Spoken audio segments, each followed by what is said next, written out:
प्रिय विद्यार्थियों, नमस्कार।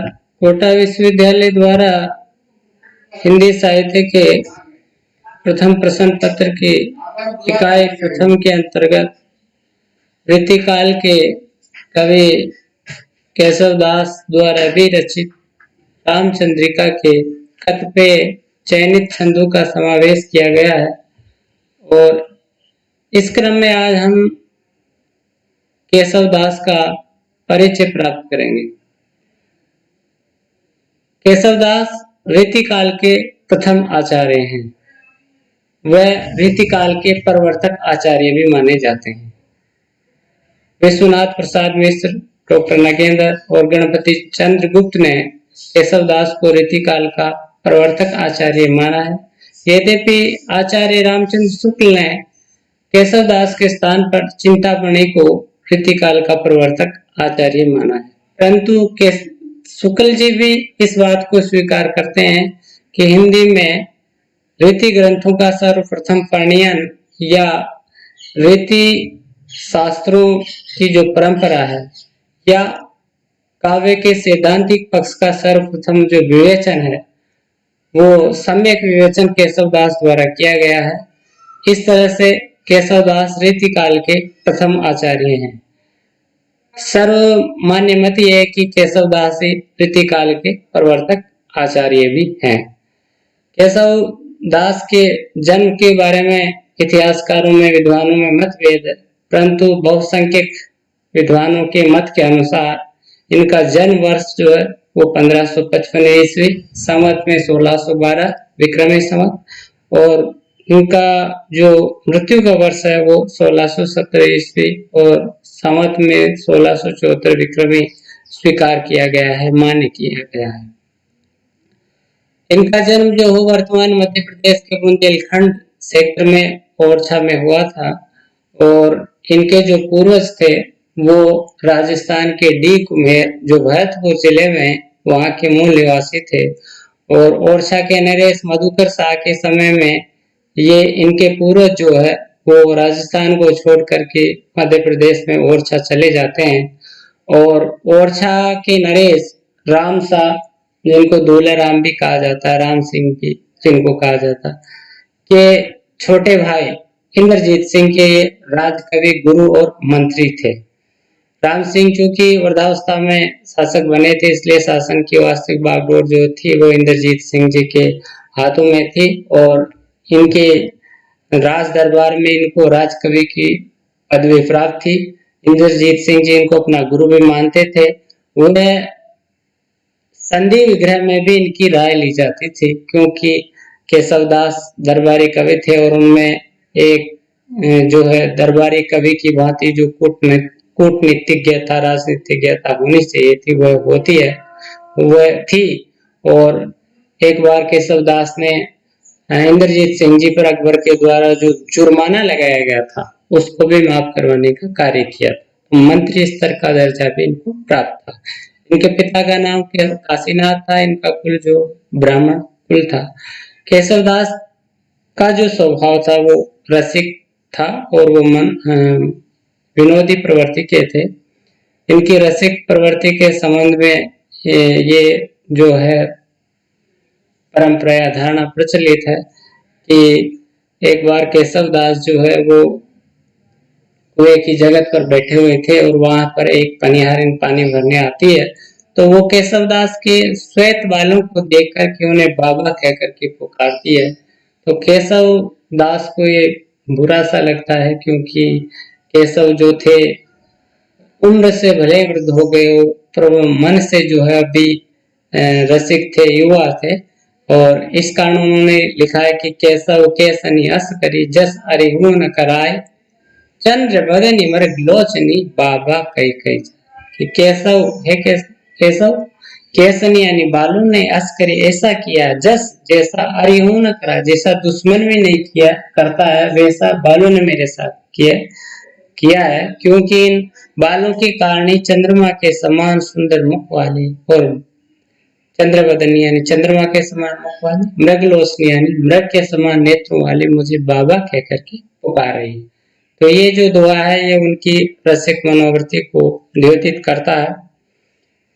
अब केशवदास के कृतित्व पर विचार करें तो केशवदास आचार्य कवि थे, और कवि वो होता है जो कविता की रचना करता है या काव्य ग्रंथों का प्रणयन करता है, काव्य ग्रंथों की रचना करता है।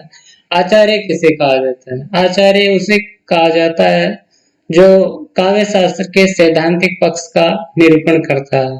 और काव्य शास्त्र के सैद्धांतिक पक्ष से कि जो काव्य शास्त्र के अंग और उपांग है उनका सम्यक विवेचन निरूपण जो है अपने ग्रंथों में करता है। और काव्यांग जो है वो जो है रस है, छंद है, अलंकार है, ध्वनि है, सब शक्ति है।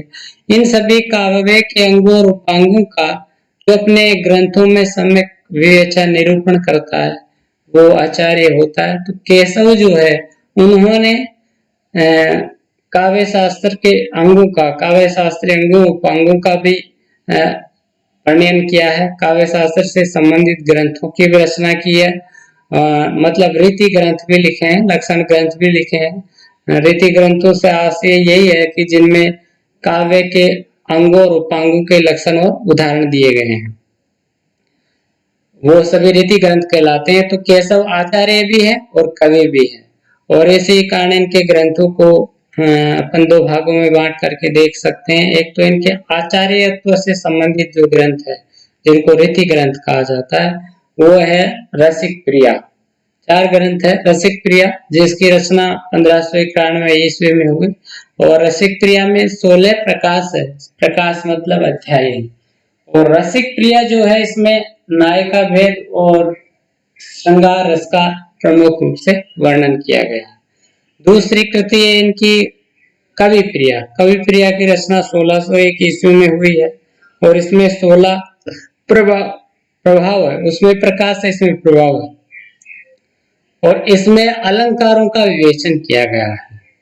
और ऐसा माना जाता है कि कवि प्रिया की रचना जो है केशवदास ने इंद्रजीत सिंह जी की प्रिय नर्तकी राय परवीन को काव्य शास्त्र की शिक्षा देने के लिए की थी। छंदमाला जिसकी रचना 1602 ईस्वी के आसपास हुई, ये इनकी छंद शास्त्र से संबंधित ग्रंथ है। और नक्सिक भी इनकी रीति से संबंधित ग्रंथ है। नक्सिक जिसकी रचना 1600 ईस्वी के आसपास मानी जाती है। तो इस प्रकार केशव के 4 जो ग्रंथ है वो रीति ग्रंथ माने जाते हैं जो इनके आचार्यत्व को द्योतित करते हैं। और कवित्व से संबंधित इनके जो ग्रंथ है वो है रतन बावनी। रतन बावनी जो इनके आश्रयदाता इंद्रजीत सिंह जी के बड़े भाई रतन सिंह जी की वीरता का वर्णन जो है वो डिंगल शैली में वीर काव्य की तरह किया गया है, जैसा आदिकाल में वीर काव्य में किया जाता था।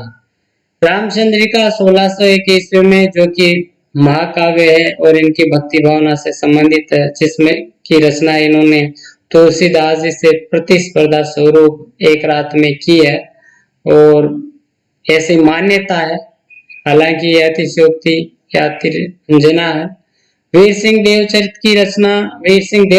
की रचना जो है वो 1607 ईस्वी में हुई, और ये इनके आश्रयदाता इंद्रजीत सिंह जी के छोटे भाई वीर सिंह जी के जीवन चरित्र से संबंधित है। विज्ञान गीता प्रबोध चंद्रोदय के अनुकरण पर लिखा गया है, और ये इनका वैराग्य से संबंधित ग्रंथ है। जहांगीर चंद्रिका में जहांगीर का वर्णन है जिसकी रचना 1612 ईस्वी में हुई। तो हम ये देख सकते हैं इन ग्रंथों से कि केशव ऐसे कवि हैं जिनमें आदिकाल, भक्ति काल और रीति काल की प्रवृत्ति दृष्टिगत होती है। आदिकाल की प्रवृत्ति डिंगल शैली में लिखा गया इनका रतन बावनी ग्रंथ है। भक्ति काल की प्रवृत्ति रामचंद्रिका में है, जिसमें इन्होंने राम को नायक मान करके राम कथा की रचना की है। और रीति काल की प्रवृत्ति इनके रीति ग्रंथ रसिक प्रिया, कवि प्रिया, छंदमाला में देखने को मिलती है। केशव बहुत बड़े विद्वान थे, संस्कृत के प्रकांड पंडित थे, संस्कृत भाषा पर उनका असाधारण अधिकार था, और इस कारण इनकी जो कविता है वो दुर्बोध है, दुरूह है। दुर्बोध का अर्थ है जिसको समझने में कठिनाई होती है। और इसी कारण केशव पर एक आक्षेप लगाया जाता है कि केशव जो है कठिन काव्य का प्रेत है। मतलब केशव ने कठिन काव्य की रचना की है, दुर्बोध व दुर्वय काव्य की रचना की है, और केशव को कठिन काव्य का प्रेत जो है वो देव ने कहा है। और इसका उल्लेख जो है रामनरेश त्रिपाठी द्वारा रचित कविता कौमुदी में मिलता है, जिसमें देव ने केशव को कठिन काव्य का प्रेत माना है। शुक्ल जी और पीताम्बर दत्त भड़तवाल भी केशव को कठिन काव्य का प्रेत मानते हैं। शुक्ल जी ने लिखा है कि केशव को कवि हृदय नहीं मिला, उनमें वह सहृदयता व भावुकता भी नहीं थी जो एक कवि में होने चाहिए। वे केवल उक्ति वैचित्र्य एवं शब्द क्रीड़ा के प्रेमी थे और उक्ति वैचित्र्य से की चमत्कार प्रदर्शन की प्रवृत्ति। शब्द क्रीड़ा केवल शब्दों को जमाना, शब्दों के साथ खेलना। वे संस्कृत साहित्य से सामग्री लेकर अपने पांडित्य और रचना कौशल की धाक जमाना चाहते थे। तो केशव की उक्ति वैचित्र्य, चमत्कार प्रदर्शन और पांडित्य एवं क्लिष्ट कल्पना की जो प्रवृत्ति है, उसी के कारण केशव को जो है वो कठिन काव्य का प्रेत कहा जाता है। शुक्ल जी ने यह भी कहा है कि केशव में प्रबंध रचना की योग्य न तो कौशल था, वह न ही शक्ति थी, न ही उनमें ऐसी अनुभूति थी। प्रबंध पटुता उनमें बिल्कुल भी नहीं थी और जीवन के नाना गंभीर और मार्मिक पक्षों पर उनकी दृष्टि नहीं थी। ऐसा आक्षेप इसलिए लगाया गया है कि केशव द्वारा विरचित जो रामचंद्र जी का है, जो इनका महाकाव्य है, जो इनको महाकवि की पदवी दिलाता है, उसमें इन्होंने राम कथा को आधार बना करके जो है राम कथा की रचना की है। लेकिन राम तुलसीदास द्वारा भी रचित जो रामचरितमानस है, उसमें राम कथा के जो मार्मिक स्थलों की जैसी सरस एवं भावपूर्ण रचना हुई है, वैसे केशव दास द्वारा भी रचित रामचंद्रिका में नहीं है।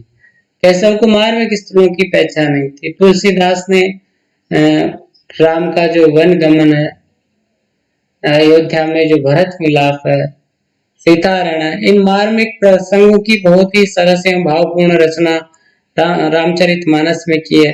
लेकिन केशव दास ऐसा नहीं कर पाए, क्योंकि केशव दास में विद्वता थी और अपने पांडित्य प्रदर्शन, चमत्कार प्रदर्शन की प्रवृत्ति के कारण उनका जो कवित्व था वो दब जाता था।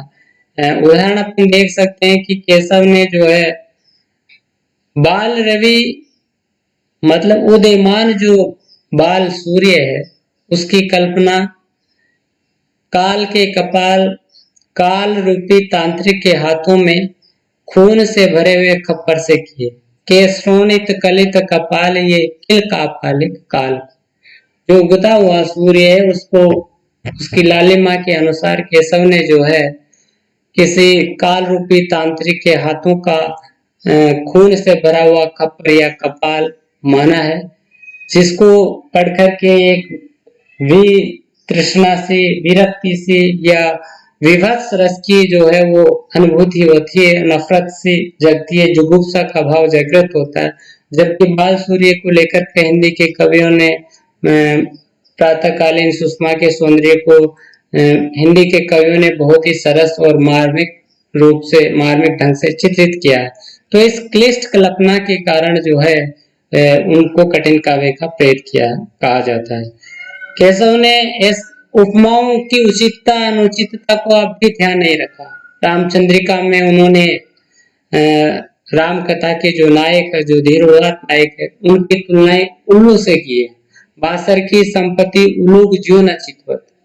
जिस प्रकार उल्लू को दिन की संपत्ति या वैभव नहीं दिखाई देता, वैसे ही राम जी जो है उनको वन का जो सौंदर्य था वो नहीं दिखाई दे रहा। तो राम जैसे मर्यादा पुरुषोत्तम धीरोदात्त नायक की तुलना उल्लू से करना, ये केवल केशव की कल्पना ऐसी उपमा है जो अनुचित है।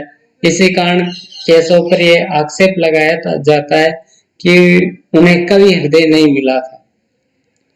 केशव का काव्य कठिन था और इसी कारण ये उक्ति प्रचलित हुई थी कि कवि को दीन नचाए विदाए पूछे केशव की कविता। उस रीतिकाल में ज्यादातर कवि राज दरबारों में रहते थे और राजा अगर किसी कवि को विदाई स्वरूप कुछ देना नहीं चाहता था, भेंट नहीं देना चाहता था, नजराना नहीं देना चाहता था, तो फिर वो राजा उससे केशव की कविता का अर्थ पूछता था। और केशव की कविता चूंकि दुर्बोध और क्लेश और दुरूह थी, तो कवि उसको स्पष्ट करने में असमर्थ रहता था। परिणाम स्वरूप राजा को कवि को विदाई नहीं देनी। ये पंक्ति इस बात का द्योतन करती है कि केशव जो थे वो क्लिष्ट कठिन काव्य के प्रेत थे और उनका काव्य जो है बड़ा ही दुर्बोध व दुरूह है। केशव दास द्वारा रचित जो ग्रंथ है उनकी भाषा ब्रज भाषा है। यद्यपि केशव संस्कृत के प्रकांड पंडित थे, इनके कुल में संस्कृत की समृद्ध परंपरा थी, जिसका अफसोस केशव को भी है। केशव ने लिखा भी है कि भाषा बोल न जानहि जिनके कुल के दास। जिनके कुल में दास यानी सेवक भी, नौकर भी भाषा बोल न जानी, भाषा बोलना नहीं जानते। और भाषा से यहाँ हिंदी से है, ब्रज भाषा है, कि जिनके कुल के दास भी ब्रज भाषा या हिंदी भाषा को बोलना नहीं जानते हैं, सब संस्कृत जानते हैं, उस कुल में उपजो ते कुल मंदमती सट कवि केशवदास। ऐसे कुल में एक मंद बुद्धि जो है ना, वो केशवदास पैदा हुआ है। तीन भाषा कविता करी जड़मती केशवदास, जिसने ब्रज भाषा में कविता की रचना की। तो इस हीनता की पूर्ति उन्होंने ब्रज भाषा में संस्कृत निष्ठ तत्सम शब्दावली से की है और इसी कारण उनकी जो भाषा है वो क्लिष्ट और दुर्लभ हो गई है। और रामस्वरूप चतुर्वेदी ने इस बात को स्वीकारा भी है कि केशव की जो दुर्बोधता है वो भावों के कारण, भाषा के कारण हुई है। उन्होंने भाषा की दुर्बोधता, क्लिष्टता के कारण ही जो है केशव के काव्य को दुर्बोध माना है। केशव चूंकि प्रकांड पंडित थे संस्कृत के, इस कारण ने छंदों का अच्छा ज्ञान था और अनेक छंदों का प्रयोग इन्होंने अपने काव्य में किया है। रामचंद्रिका में अनेक छंदों का प्रयोग होने छंद वैविध्य होने के कारण रामस्वरूप चतुर्वेदी ने रामचंद्रिका को छंदों का अजायब अगर भी कहा है। केशव अलंकारवादी आचार्य थे और ये भामा रुद्र दंडी की परंपरा के अलंकारवादी आचार्य थे। इन्होंने अलंकार की काव्य के लिए अनिवार्यता स्वीकार किए, जिसके उदाहरण में जिसकी पुस्तक में ये दुआ अपन देखते हैं कि जद भी सुजाति सुलक्षणी तुभरन सरस सुवृत्ति भूषण विनोन विराजी कविता वनिता में। यद्यपि सुजाति यानी उच्च कुल में उत्पन्न हो, सुलक्षणी अच्छे लक्षणों से युक्त हो, सुवर्ण अच्छे वर्ण वाली हो, सरस यानी रसिक मनोवृत्ति की हो और सुअर्थ यानी अच्छे चरित्र वाली हो, फिर भी भूषण यानी आभूषणों के बिना जिस तरह से शोभित नहीं होती है, कौन स्त्री बनिता यानी स्त्री शोभित नहीं होती है, उसी प्रकार अच्छे कुल जाति, अच्छे लक्षणों और अच्छे वर्णों यानी अक्षरों शब्दों रस से युक्त और उपयुक्त या अच्छे छंद में रचित रचना भी तब तक शोभित नहीं होती है जब तक कि उसमें अलंकारों की विद्यमानता नहीं होती। मतलब केशव जो है वो अलंकारों को कविता के लिए अनिवार्य मानते हैं। केशव का अगर साहित्य आकाश में स्थान देखा जाए तो नाभादास ने उनको उडगन केशवदास कहा है। सूर सूर तुलसी शशि उडगन केशवदास। सूर तो हिंदी साहित्य आकाश के सूर्य हैं, तुलसी उसके चंद्रमा है और केशवदास तारे या नक्षत्र के समान है। आपके कवि खद्योत्सम जयत करत प्रकाश, और जो कवि है वो जुगनों के समान है जो यहाँ तहाँ प्रकाश करते रहते हैं। तो केशवदास जो है रीतिकाल के प्रथम प्रवर्तक आचार्य हैं और उनकी कविता क्लिष्ट होते हुए भी जो है हिंदी साहित्य में एक उनका विशिष्ट स्थान है और रीतिकाल के प्रथम आचार्य के रूप में उन्हें सर्वसम्मत मान्यता प्राप्त है। अब हम आगे रामचंद्रिका के छंदों का अगले वीडियो में अध्ययन करेंगे। धन्यवाद।